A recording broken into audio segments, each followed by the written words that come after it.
हैं तो उससे बड़ी कार्य है। साधु महात्मा को गलत नहीं कहा जा सकता है क्योंकि वो तो खुद ही परमात्मा का अंश है। तो मैं आपको एक और बात बता देना चाहता हूँ यहाँ पर कि जैसे मंदिर और जो मस्जिद है या गुरुद्वारा जो भी स्थिति पर है उसमें और हमें क्या फ़र्क है?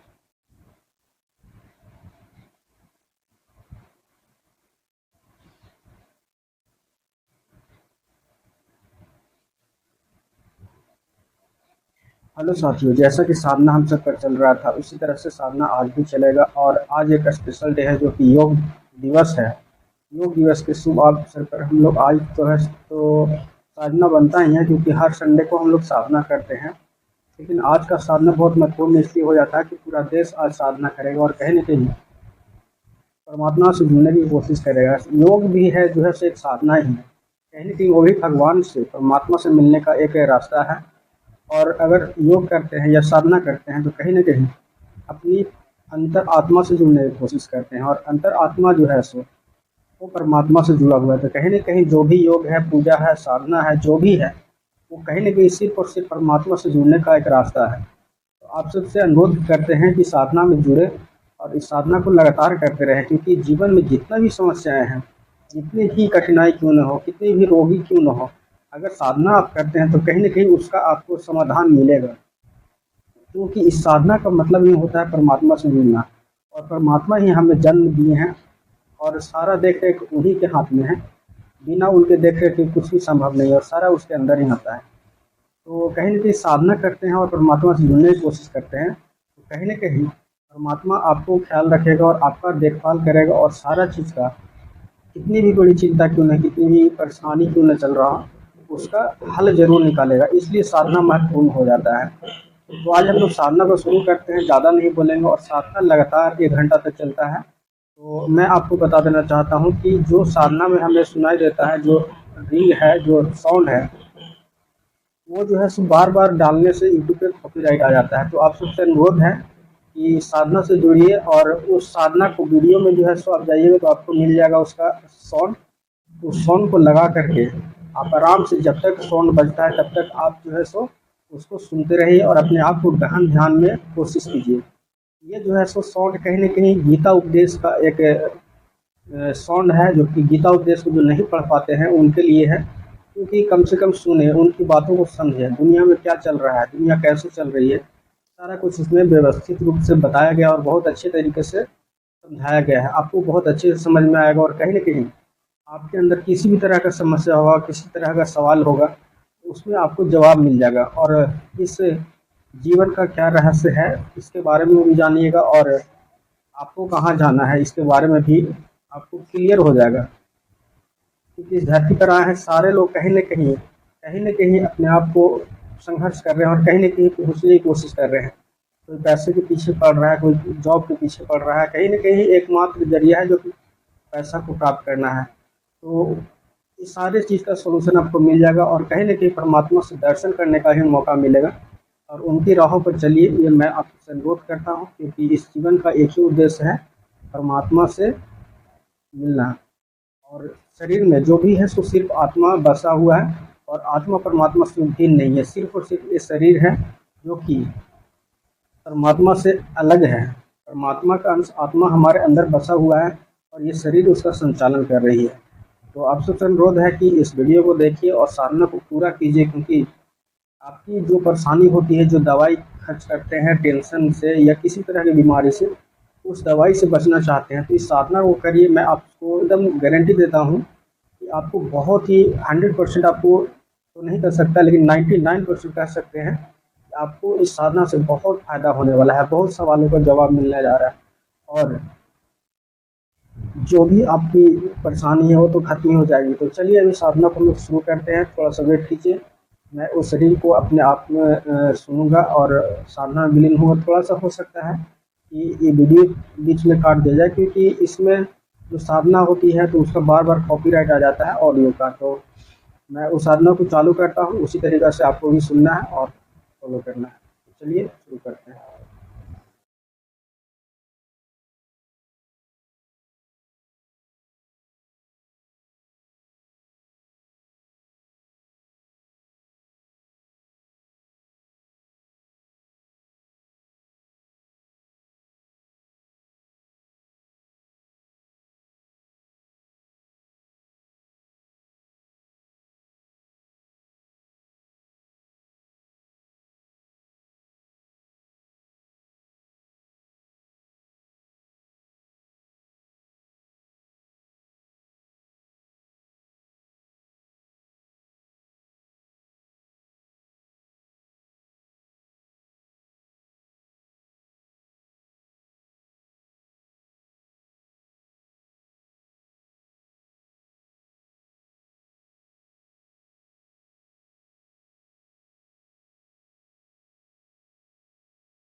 ये हम लोग देखें और समझे साधना को किए, तो इसमें आप सबको बता दें कि इस साधना का मुख्य उद्देश्य है इस नश्वर शरीर पंचभूत शरीर से बाहर निकल कर के परमात्मा से मिलना ही एक उद्देश्य है। तो हम सबका इस साधना का भी एक ही उद्देश्य रहता है। हम इस साधना कर रहे हैं जिस परमात्मा के लिए, उस परमात्मा को समझे और उनसे मिल जाने की एक प्रयास रखें। अब तो एक बात बता देना चाहते हैं कि अभी मैं साधना से एक एक सवाल जो मैं उठाना चाहता हूँ कि यहाँ पर एक सवाल उठा कि यहाँ पर बोले कि कोई भी कार्य बिना कारण के नहीं किया जाना चाहिए। इस पे आप सबसे बात करना चाहता हूँ कि जैसे अभी बोला गया कि उसमें जब भी कोई कार्य करे बिना कारण को कार्य नहीं करे, तो आप सबको ये बता देना चाहते हैं कि कोई भी अगर कार्य जीवन में आप करना चाहते हैं या कर रहे हैं, तो उसके पीछे का रीज़न क्या है, उसके पीछे का कारण क्या है। उसके पीछे का कारण स्वार्थ तो नहीं है, सिर्फ अपने आप को लिए तो नहीं ना कर रहे हैं। क्योंकि अभी बताया गया इसमें कि कोई भी कार्य अगर किसी की सफलता को प्राप्त करने के विषय से नहीं किया जाए, तब वो सच्ची में कार्य होती है और परमात्मा को उसको स्वीकार करते हैं। यहाँ पर यही कहना चाहते हैं कि जैसे अभी बोला गया कि बिना कारण का कोई भी कार्य नहीं करना चाहिए। तो आप सब जितना भी कार्य कर रहे हैं, कुछ भी कर रहे हैं, तो उसके पीछे का कारण है। ये तो ज़रूर है कि उसके पीछे का कारण है, लेकिन उसको समझे और उसके पीछे का कारण क्या है उसको समझ करके और उसको सही दिशा में कार्य करें। जो आप काम कर रहे हैं वो कहीं न कहीं सही है या गलत है, इसका विचार करना बहुत ज़रूरी है। और इसका विचार करने के लिए आपको इस साधना को करना होगा और आपको समझना होगा। तो यही हम आप सबसे एक सवाल बात करना चाहते थे, और ये साधना में आपको जवाब ये मिला भी है। और आप इस साधना को करेंगे तो ऐसे-ऐसे सवाल उठते रहेंगे। तो आपको जो भी सवाल उठते हैं, आपको जो भी समझ में आता है, तो कमेंट में लिखें। और किसी भी तरह का आपका सवाल था माइंड में और उसका समाधान नहीं मिल रहा था, आप कमेंट में बताइए कि मैंने ये प्राप्त किया। और किसी भी तरह का बीमारी हो, किसी तरह का परेशानी हो, किसी तरह का स्टेट हो, दुनिया का किसी भी तरह का समस्या हो, उसका समाधान मिलेगा और आपको प्राप्त हुआ। तो कम से कम इस गीता जो कि साधना है, इसको लोगों तक पहुँचाइए, क्योंकि ये परमात्मा का एक उद्देश्य है जो कि खुद इस धरती पर आकर के लोगों को बता कर गए कि साधना कि क्या आपका उद्देश्य क्या है। तो इस उद्देश्य को लोगों तक ज़रूर से ज़रूर पहुँचाइए। और बहुत बड़े-बड़े साधु महात्मा ने इस कार्य को कर रहे हैं, उसमें आप भी शामिल हो जाइए। यहाँ पर कहा गया कि सिर्फ त्याग करके साधु बन जाना जीवन का उद्देश्य नहीं, सही मार्ग नहीं है। यहाँ पर बोला गया कि साधु बनना सही बात है, लेकिन जीवन का सारे सवालों का, सारे समस्याओं को त्याग कर करके साधु संत बन जाना, ये सही उद्देश्य नहीं है। लेकिन अगर इस नॉर्मल शरीर में, नॉर्मल समाज में अगर रह करके भी एक साधु का कार्य करते हैं, तो उससे बड़ी कार्य है। साधु महात्मा को गलत नहीं कहा जा सकता है, क्योंकि वो तो खुद ही परमात्मा का अंश है। तो मैं आपको एक और बात बता देना चाहता हूँ, यहाँ पर मेरे माइंड में आ रहा है कि जैसे पर मंदिर और जो मस्जिद है या गुरुद्वारा जो भी इस धरती पर है, उसमें और हम में क्या फ़र्क है। तो मैं आपको ये बता देना चाहता हूँ कि जैसे अभी साधु और महात्मा हैं और एक जो समाज में रह कर के जी रहे हैं, यही फ़र्क है मंदिर, मस्जिद या नॉर्मल जीवन का। मैं आपको बता दूं कि जो कि परमात्मा है, उनका जो कि परमानेंट, जो कि यादगार, जो कि स्मृति है, वो कहीं न कहीं ये साधु संत के पास है। और साधु संत वो परमात्मा के उस मनुस्मृति में रहते हैं जहाँ उनको परमानेंट सब दिन, जो कि परमानेंट, जो कि मेमोरी इसको बोलते हैं, वो परमानेंट मेमोरी साधु महात्मा है। और हम सब कहीं न कहीं टेम्पररी मेमोरी वाला है, जो कि हर बार अगर पूजा पाठ करते हैं तो परमात्मा के प्रति समर्पित तो होते हैं, लेकिन कुछ दिन बाद ही ये संसार, ये माया, मोह माया सारा कुछ घेर लेती है और हम उनसे दूर हो जाते हैं। लेकिन ये जो साधु महात्मा है, वो कहीं न कहीं सिर्फ़ और सिर्फ़ परमात्मा को याद करते हैं और उनकी स्मृति को बनाए रखते हैं। और ये कहीं न कहीं सच कह सकते हैं, जो कि परमात्मा का अंश जो मंदिर, मस्जिद और गुरुद्वारा के रूप में बसा हुआ है धरती पे, उसका पूजन करते हैं साधु महात्मा और उनको बना करके रखते हैं।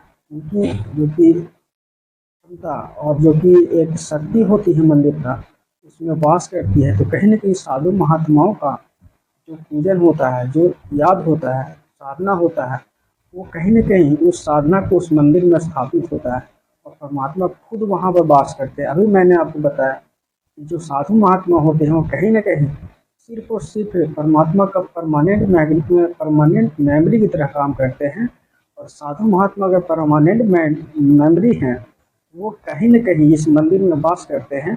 तो इससे ये भी कह सकते हैं कि जो मंदिर होता है, उसमें कहीं न कहीं परमात्मा का शक्ति वास करती है। इसलिए जो भी साधु कहें या किसी भी तरह का मनुष्य, जो कि नॉर्मल मनुष्य है, वो अगर मंदिर के सामने जाता है तो वो झुक क्यों जाता है? क्योंकि उसने खुद ही परमात्मा को याद किया है, उनको भजन किया है, परमात्मा को याद करके उनको पूजा किया है। अगर वो शक्ति उसके अंदर होती है और मंदिर के पास से गुजरता है या मंदिर में जाता है, तो खुद ब खुद जो मंदिर में शक्ति होती है, वो और जो शरीर में आप जो पूजन किए हैं, जो अर्जित किए हैं, वो कहीं न कहीं मैच करती है और उस शक्ति को मैच होने से कहीं न कहीं ये जो आत्मा है और वो परमात्मा का अंश है, यह परमात्मा जो मंदिर में वास कर रहा है, उनसे मिलन होता है। इसलिए कहा जाता है कि मंदिर कहीं न कहीं भगवान का स्थल है। तो हम सब भगवान को पूजन करने जाएँ, श्रद्धा करने जाएँ, तो ये मायने नहीं रखता है कि आप कितना ऊपर से शरीर से नहाए हैं, फ्रेश हैं। आपको ये मायने रखता है कि आत्मा में कितना फ्रेश है, कितना साफ है, कितना परमात्मा को याद करके आपने इस जीवन को व्यतीत किया है। अगर इस जीवन को व्यतीत किया है परमात्मा के प्रति और पूजन पाठ करके, साधना करके, अगर आप मंदिर में जाते हैं तो आपके अंदर जो शक्ति अर्जित है, वो कहीं न कहीं मंदिर में जो अर्जित है, वो वहाँ स्थापित है, उससे मैच करते हैं और हम परमात्मा से संपर्क होते हैं और उनसे साक्षात्कार करते हैं। तो आपको ये क्वेश्चन बहुत ही इम्पोर्टेंट था, तो मैं आपसे डिस्कस करने के लिए रखा और आपको भी किसी तरह का सवाल होगा तो कमेंट में बताइएगा और शेयर कीजिएगा। मैं आपको एक बात बता देना चाहता हूँ कि हो सकता है कि इस वीडियो पर अभी व्यू नहीं आ रहे हैं, लोग नहीं देख रहे हैं, लेकिन जैसे परमात्मा ने बोला, अभी गीता उपदेश में बोला गया कि कोई भी कार्य को इस आशा से न करे कि उसके प्रति कोई फल की चिंता कर करके ही करे। जैसे बोला गया कि अगर किसी भी कार्य को फल के आशा से किया जाए तो पूर्ण नहीं होता है। लेकिन अभी जैसा कि देख रहे हैं, इस वीडियो को लोग तक नहीं जा पा रहा है, तो मैं इस कार्य को इसलिए कर रहा हूँ कि जैसे गीता में बोला गया कि फल की आशा के बिना आप काम करते रहिए, कार्य करते रहिए। कहीं न कहीं आपको उस कार्य का पूर्ण करने का दायित्व उस परमात्मा का है। मैं सिर्फ़ और सिर्फ़ वही कार्य कर रहा हूँ, फल का चिंता किए बिना, बस सिर्फ़ कार्य कर रहा हूँ, कर्म कर रहा हूँ। अब परमात्मा का होगा साक्षात्कार तो ज़रूर से ज़रूर आप तक पहुँचेगा और उन्हीं का आदेश से आप तक पहुँचेगा। इस साधना को ज़रूर से करें और परमात्मा से जुड़ने का एक बहुत बड़ी रास्ता है, तो आप सब ज़रूर से जुड़िए और परमात्मा को साक्षात्कार करें और अपने आप को, जीवन को परमात्मा के प्रति समर्पित करें। यही जीवन का उद्देश्य है। चलिए अभी हम लोग भजन करेंगे और इस साधना को आगे बढ़ाएंगे। अभी तो मेरे साथ कोई अभी है नहीं, लेकिन इस साधना में एक भजन को जोड़ना बहुत ज़रूरी है और ज़रूरी क्या कह सकते हैं, लेकिन एक परमात्मा को याद करने के लिए एक मंत्र आज हम लोग भजन करेंगे और उसको आगे बढ़ाएंगे और फिर आगे मिलते हैं आप सबसे। थोड़ा वेट कीजिए। तो चलिए हम लोग एक मंत्र का जाप करेंगे और परमात्मा को याद करेंगे और उनसे कोशिश करेंगे। जैसे प्रेमानंद जी महाराज जी ने एक मंत्र को कहा, उनको बताया, उसको याद करके उनको मंत्रों को जाप करेंगे और उन्होंने वह कहा कि सारे कष्टों को दूर होगा ये से। तो चलो इसको शुरू करते हैं। गोविंदाय नमो नमः, कृष्णाय वासुदेवाय हरे परमात्मने नमः कृष्णासाय गोविंदाय नमो नमः कृष्णाय वासुदेवाय हरे परमात्मने नमः कृष्णासाय गोविंदाय नमो नमः कृष्णाय वासुदेवाय हरे परमात्मने नमः कृष्णासाय गोविंदाय नमो नमः कृष्णाय वासुदेवाय हरे परमात्मने नमः कृष्णासाय गोविंदाय नमो नमः कृष्णाय वासुदेवाय हरे परमात्मने नमः कृष्णासाय गोविंदाय नमो नमः कृष्णाय वासुदेवाय हरे परमात्मने नमः कृष्णासाय गोविंदाय नमो नमः कृष्णाय वासुदेवाय हरे परमात्मने नमः कृष्णासाय गोविंदाय नमो नमः कृष्णाय वासुदेवाय हरे परमात्मने नमः कृष्णासाय गोविंदाय नमो नमः कृष्णाय वासुदेवाय हरे परमात्मने नमः कृष्णासाय गोविंदाय नमो नमः कृष्णाय वासुदेवाय हरे परमात्मने नमः कृष्णासाय गोविंदाय नमो नमः कृष्णाय वासुदेवाय हरे परमात्मने नमः कृष्णासाय गोविंदाय नमो नमः कृष्णाय वासुदेवाय हरे परमात्मने कृष्णाय नमः कृष्णाय वासुदेवाय हरे परमात्मने नमः कृष्णासाय गोविंदाय नमो नमः कृष्णाय वासुदेवाय हरे परमात्मने कृष्णाय वासुदेवाय हरे परमात्मने नमः कृष्णासाय गोविंदाय नमो नमः कृष्णाय वासुदेवाय हरे परमात्मने नमः कृष्णासाय गोविंदाय नमो नमः कृष्णाय वासुदेवाय हरे परमात्मने नमः कृष्णासाय गोविंदाय नमो नमः कृष्णाय वासुदेवाय हरे परमात्मने नमः कृष्णासाय गोविंदाय नमो नमः कृष्णाय वासुदेवाय हरे परमात्मने नमः कृष्णासाय गोविंदाय नमो नमः कृष्णाय वासुदेवाय हरे परमात्मने नमः कृष्णासाय गोविंदाय नमो नमः कृष्णाय वासुदेवाय हरे परमात्मने नमः कृष्णासाय गोविंदाय नमो नमः कृष्णाय वासुदेवाय हरे परमात्मने नमः कृष्णासाय गोविंदाय नमो नमः कृष्णाय वासुदेवाय हरे परमात्मने नमः कृष्णासाय गोविंदाय नमो नमः कृष्णाय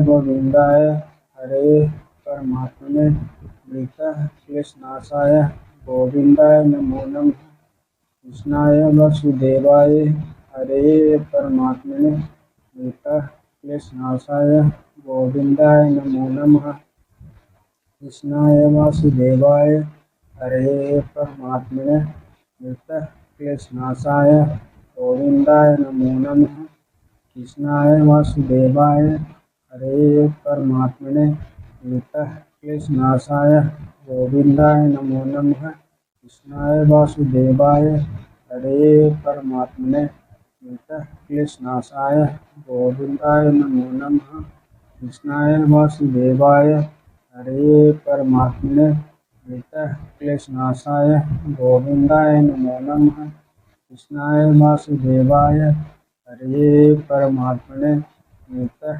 कृष्णासाय गोविंदाय नमो नमः। तो जैसा कि भी देख रहे थे, इस तरह से जाप करते रहना है। और जब भी साधना होती है तो इस तरह से भजन भी होती है, मतलब मंत्र का भी जाप कर रहा हूँ। जैसे ही लोग अगर हो सकता है तो कोशिश करेंगे कि परमात्मा को याद करें, भजन करें, कीर्तन करें। ये साधना के बाद इसको जोड़ेंगे धीरे धीरे। तो आप सब इसको शेयर कीजिए और लोगों तक ज़रूर से ज़रूर पहुँचाइए, क्योंकि गीता का पाठ करना बहुत ही ज़िंदगी में बहुत ही ज़रूरी है।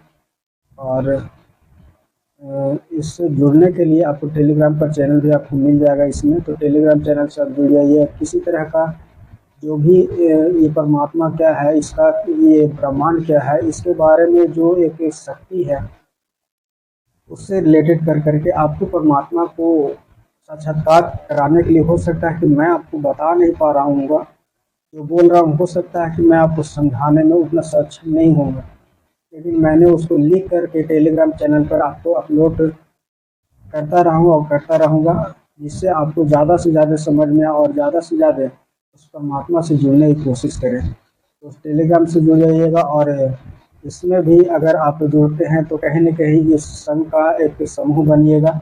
इस समूह से जुड़ने के लिए आप सब्सक्राइब भी कर सकते हैं, और सब्सक्राइब करके लोगों तक शेयर कीजिए, क्योंकि गीता का जो कि उपदेश है उसका श्रवण करना, उनको वाचन करना, उनको याद करना बहुत ही जीवन में बहुत ही ज़रूरी है। तो आप ज़रूर से ज़रूर इस चैनल को सब्सक्राइब करके इस संघ से, जो कि प्रभु श्री कृष्ण अर्जुन गीता उपदेश संघ है, उससे जुड़ जाइए। और आप ज़्यादा जो कि मैगजीन के रूप में जो आपको लिख करके दे रहे हैं, वो आपको टेलीग्राम चैनल पर मिल जाएगा, तो उससे आपको लिंक मिल जाएगा, वहाँ से आप जुड़ सकते हैं, जुड़ करके उसको पढ़ सकते हैं और ज़्यादा से ज़्यादा उस परमात्मा को समझ सकते हैं। तो चलिए आज का साधना यहीं तक पूर्ण करते हैं।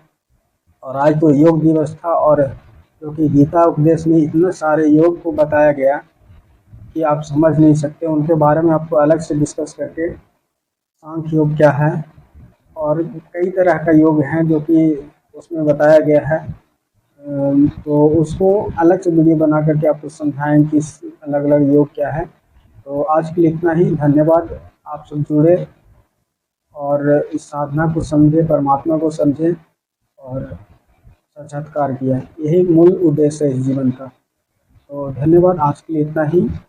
जय श्री राधा रानी, जय श्री।